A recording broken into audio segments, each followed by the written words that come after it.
bom dia! Hoje eu vou gravar um vídeo para vocês e eu vou falar um pouco sobre os estados físicos da matéria. Também vou ajudar vocês a se prepararem para os estudos, que saibam estudar, tá? Dei uma dica. Para isso eu vou mostrar o mapa conceitual, que é uma estratégia de estudo, tá? Ele pode ser usado tanto por professores e alunos. E também vou mostrar o simulado lá do PHET, que eu já tinha mostrado no outro vídeo, tá? Eu vou usar ele para falar um pouco sobre o conteúdo. Espero que gostem. Vamos ao vídeo então. Então vamos fazer o mapa conceitual para mostrar para vocês como que vocês podem fazer, tá bom? Então suponha que tem um texto, tá? Eu vou ler ele para vocês. Tá meio longo, mas vai ajudar a gente a aprender a fazer o mapa conceitual e também fixar melhor a matéria, tá bom? Toda matéria é composta por partículas que estão em agitação térmica ou vibração. A diferença entre os estados físicos ocorre quando há maior proximidade e aglomeração ou distanciamento entre elas. A temperatura e a pressão influenciam no movimento das partículas e, por isso, são responsáveis pelos estados físicos da matéria. Os principais estados físicos da matéria são sólido, líquido e gasoso. Então, vocês têm um texto com a definição, com uma explicação, como transformar isso em mapa conceitual. A primeira coisa, eu sugiro que vocês escolham palavras-chave. Tá? Então aqui eu escolhi algumas, tá? Vamos direto para elas. Eu escolhi 9 palavras-chave. Então partículas, agitação térmica, vibração, temperatura, pressão, estados físicos, sólido, líquido e gasoso. Aqui eu tenho um exemplo que eu fiz no computador, tá? Vocês podem fazer à mão, fazer uma folha sulfite, caprichar, incluir figuras, desenhos. Tá? Então tudo é válido. Quanto mais coisas que ajudem vocês a lembrarem, melhor. E como que eu fiz ele? Então eu tinha as palavras-chave, as 9 palavras-chave, e eu fui encontrando ligação entre elas. Vejam bem, eu tenho os conceitos, então as palavras-chave eu considero elas como conceitos, e eles se ligam entre si. Então esses conceitos possuem relação com os outros. Por exemplo, vamos começar ali, pelo estado físico da matéria. Então estados físicos da matéria são sólido, líquido e gasoso. O que eu tenho aqui? O conceito dentro do quadro, tá? Então o estado, que são as palavras-chave dentro do quadro, setas que fazem a ligação entre eles e uma palavra, pelo menos, que dê sentido a essa ligação, tá? Só a seta, para quem está fazendo, às vezes é fácil compreender, mas se uma outra pessoa for ler ou se a mesma pessoa voltar a ler futuramente, pode ser que ela não tenha essa facilidade, tá? Ela se perca no que está escrito, vê um monte de palavra ligada, mas não consegue entender melhor a relação entre elas. Então tem que ter o conceito que está dentro do quadro, que são esses dentro dos retângulos, as setas de ligação e alguma palavra ou uma ou mais palavras que dê sentido, que são palavras de ligação, tá bom? Então, a partir desse mapa conceitual, eu vou fazer uma explicação e ao mesmo tempo auxiliar-los a pensar como planejar isso daí, tá bom? Então, por exemplo, estados físicos da matéria são sólido, líquido e gasoso. E eles são influenciados pela temperatura e pressão, que a temperatura é responsável pela agitação térmica e vibração das partículas. É um mapa conceitual simples, tá curtinho, com poucas palavras, mas ele já consegue explicar vários conceitos, tá, e fazer essa ligação primária. Como que vocês podem utilizar ele? Para estudo, então quando você estiver estudando um texto, você pode montar para organizar as ideias, ele ajuda bastante. Para ensino, então um professor pode utilizar ele para explicar a matéria na lousa, no quadro. E para fixar o conteúdo, quando quer fixar, já estudou, já entendeu, mas quer ter anotado de alguma outra forma, não só o texto. Então pode fazer um mapa conceitual que ajuda a relembrar. Tem situações que ele pode ser utilizado como forma avaliativa. Então, as pessoas montam e é avaliado de acordo com o que foi montado.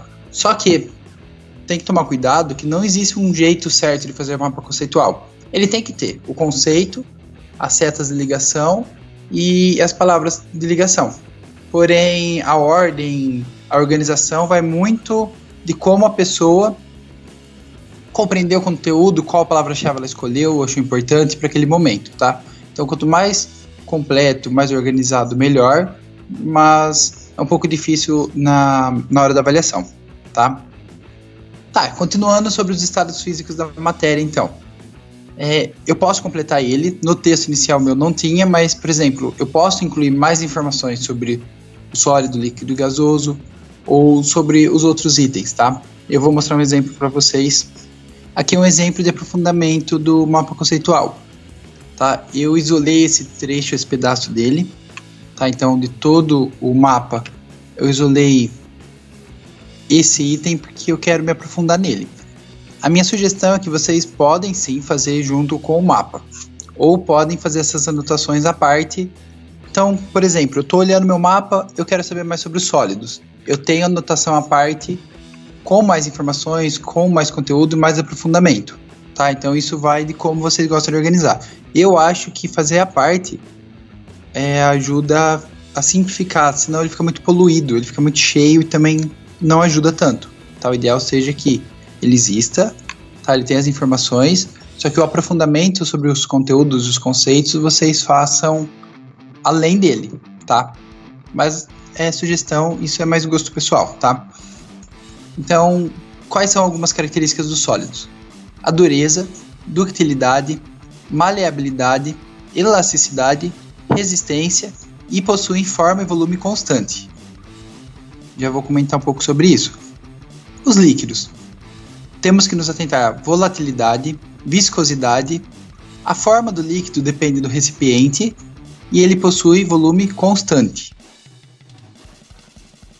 E no estado gasoso, algumas características são: o gás, a forma e o volume dele depende do ambiente onde ele está. Eles podem se expandir ou se comprimir, tá? Então tem essa característica de se expandir e de se comprimir. Eu vou comentar um pouquinho disso com vocês agora. Eu vou falar com vocês sobre as características desses materiais, desses estados, tá? Do sólido, do líquido e do gasoso. Do sólido, vou começar pela dureza. O que é dureza? É a capacidade, em resumo, né? É a capacidade de um material de riscar outro. Por exemplo, se eu pegar um pedaço de um diamante, eu posso usar ele para riscar ou cortar outro. Então também conta com a capacidade de penetrar, tá? Através do outro. Se pegar um diamante e um vidro, o diamante vai riscar o vidro, ou seja, o diamante tem maior dureza do que o vidro, tá? Quem já pegou tijolo, por exemplo, e vocês podem passar uma pedrinha ou qualquer outra coisa, consegue riscar o pedaço de tijolo, ou seja, aquela pedrinha, aquele material que vocês usam para riscar, ele tem mais dureza do que o tijolo. A segunda característica é a ductibilidade. Ela é importante em formar dutos mesmo, formar fios. Por exemplo, os fios que temos em casa de cobre. O cobre é um material que ele tem bastante dutilidade, tá? Aqui eu tenho um material, ele é estanho, ele é usado para solda e ele tem essa característica, ó, ele é bem dúctil, tá? Ó, ele forma fios. Então isso é uma característica dos sólidos. Não teria como fazer isso com líquido, muito menos com gás, tá bom? A outra característica é a maleabilidade. Outro exemplo, papel. Ele é maleável, eu consigo, ó, dobrar ele, mexer nele. Então essa característica de maleabilidade é quando eu consigo mexer. O tecido, ó, ele é maleável, tá? Então tem essa característica de um sólido, novamente. Líquido e gás seria impossível fazer isso. A outra característica que eu vou falar para vocês é sobre elasticidade. Quem já pegou um elástico, seja ele qual for, entende sobre isso. Eu tenho um exemplo aqui, o brinquedinho do meu gato. O que acontece? Ó, quando eu deformo ele tende a voltar à sua forma original. Tá? Então esse brinquedinho aqui, ó, por exemplo, feito de material elástico, ó, consigo puxar ele e ele vai voltar para sua forma original, tá? Outra característica é resistência. Resistência é resistência física mesmo. Por exemplo, um pedaço, uma barra de ferro. Se eu bater ela em algum lugar, ou martelo mesmo, tem a extremidade de ferro ou de algum metal. Se eu bater, ele vai ter uma resistência, ele não vai quebrar. Diferente, por exemplo, do vidro, tá? Se eu jogar o vidro em algum lugar, se eu derrubar um copo de vidro, ele tende a quebrar. A chance dele quebrar é grande porque ele tem pouca resistência. E os sólidos, se não sofrer nenhuma pressão, nenhuma deformidade, eu peguei esse rolinho aqui que eu brinquei do meu gato também, ele vai se manter de uma forma definida e o volume dele também definido, ele não vai alterar, tudo bem? Os líquidos apresentam duas características que eu quero comentar com vocês. Uma é volatilidade e a outra é viscosidade. Volatilidade está relacionada com a capacidade daquele líquido de evaporar. Então, por exemplo, quando vocês abrem um frasco de perfume e sentem aquele cheiro, é porque ele é mais volátil, para toda a essência e o odor possa ser liberado e se espalhar rapidamente, tá? Alguns outros materiais, por exemplo, o álcool, ele é bastante volátil, tá? Então, por isso ele é perigoso também, além de inflamável, ele é volátil, então ele pode evaporar e as chamas acompanhar. E a viscosidade é a capacidade de um líquido dele escorregar. Por exemplo, meu copinho de água, aqui no copo americano, e esse outro recipiente. Quando eu transfiro a água, ela passa pela superfície com uma velocidade. Se eu comparar ela, por exemplo, com o óleo é muito mais viscoso, então ele vai escorregar devagar, ele vai descer devagar sobre a superfície, e isso eu falo que ele é viscoso, tá? A viscosidade dele. E também, os líquidos, eles apresentam uma característica de eles mantêm sempre o mesmo volume e tomam a forma do recipiente. Então, como a água está nesse recipiente, ela tomou, na proporção do volume dela, ela tomou a forma desse recipiente, mais larga e com uma altura média. Quando eu coloco ela no copinho aqui, ó, ela fica mais alta e com uma largura menor, ou seja, ela tomou a forma do recipiente. Se eu pegar o outro recipiente com uma outra forma e colocar água, ela vai tomar a forma daquele outro recipiente. Vou pegar aqui para vocês darem uma olhada. Diferente do sólido, tá? Se eu pegar esse brinquedo do gato e colocar dentro do copo, ele vai continuar tendo a mesma forma, tá? Ó, posso tentar pôr no copo de várias formas e ele vai continuar tendo a forma constante, tá? A menos que eu amasse ou destrua, mas aí vai ser uma ação minha, tá? Não vai ser o natural dele. Os gases já são um pouquinho diferentes do que o sólido e o líquido, tá? Ele primeiro, ele apresenta o volume e a sua forma dependendo do ambiente que ele está. Eu vou usar a seringa para mostrar esse exemplo. Eu vou puxar o êmbolo e ela está em uma quantidade de gás. Tá? Então eu tampo a ponta para manter isolado esse gás aqui dentro, tá? Essa quantidade de gás está isolado. O que acontece? Eu posso comprimir ele e eu posso expandir ele. Então o gás aqui dentro está aumentando o volume ou reduzindo de acordo com o que eu faço. Vou tirar esse aqui de gás. Como eu sei disso? Que o gás está aqui dentro? Primeiro, se eu puxar a seringa pro ar, tentar empurrar, eu não consigo empurrar até o fim, tá? Ele vai se comprimir até certo ponto que minha força do dedo não consegue empurrar até o fim. E ele vai se movimentar sozinho. Ó, novamente, eu puxar um pouquinho de ar, agora eu vou puxar bem pouquinho para vocês verem que vai ser mais animado. Se eu puxar, aumentar o volume dele, ele vai querer voltar pro estado original. Veja como ela volta rápido? Então o êmbolo se move sozinho, novamente, ó. Vou puxar um pouquinho de ar. Eu vou isolar esse ar e vou aumentar o volume dele. Na hora que eu solto o êmbolo, ele quer voltar sozinho. Por quê? Ele quer voltar no volume original. Eu expandi o ar, o gás, só que ele vai querer voltar. O mesmo ocorre se eu puxar uma quantidade maior de ar agora. Querer comprimir ele, na hora que eu solto, ó, o êmbolo vai ir para trás, ou seja, o gás está voltando para o volume dele comum, tá? Espero que tenham gostado. Agora vamos ver os vídeos sobre o PHET, tá? Eu vou procurar atividade específica, coloquei em simulações em HTML5, igual eu expliquei que é mais fácil de acessar, eu fiz no meu outro vídeo. Quem quiser também pode procurar aqui no canal.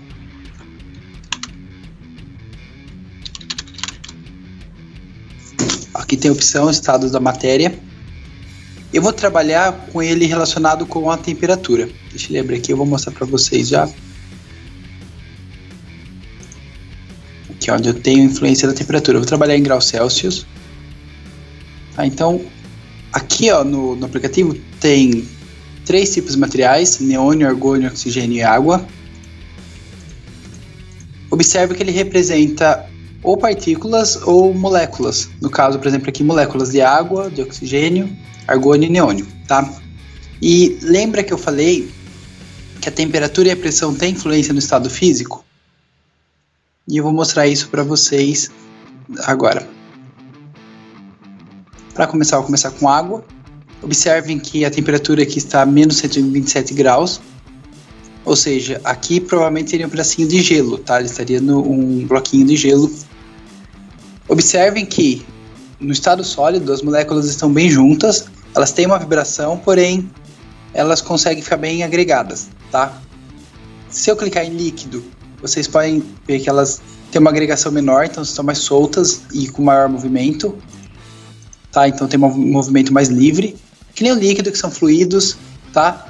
E na forma gasosa, a movimentação é maior e eles estão espalhados, tá? Então, o que acontece com todos os materiais, eu usei a água como exemplo, mas com todos, é que dependendo do movimento das moléculas, é como que elas vão estar arranjadas, ou se elas vão estar mais juntas e coesas, formando o sólido, mais livres, mas nem tanto, né, formando o líquido, ou bastante livres e formando o gás, no estado gasoso.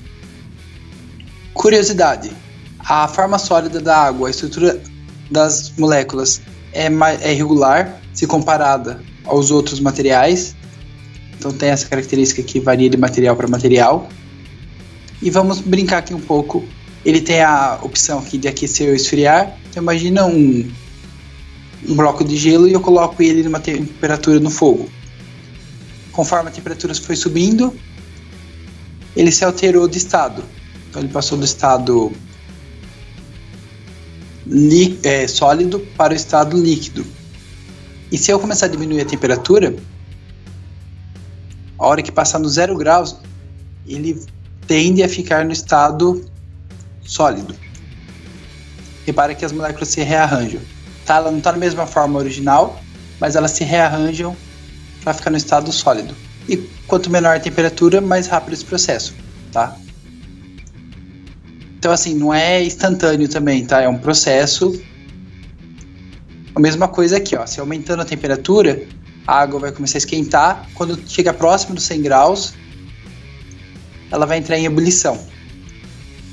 Nesse estado de ebulição, as moléculas começam a se desprender, ou seja, isso é quando a água está evaporando, tá? Então todas essas moléculas se desprendendo é a água evaporando.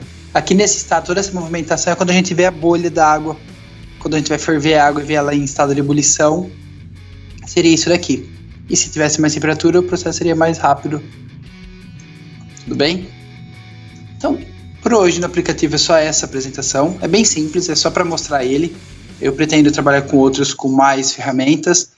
Outra coisa que é importante mostrar para vocês é o nome das mudanças de estado. Tá? Então temos os 3 estados aqui na imagem da esquerda, sólido, líquido e gasoso. Quando passa do estado sólido para o estado líquido, chamamos de fusão.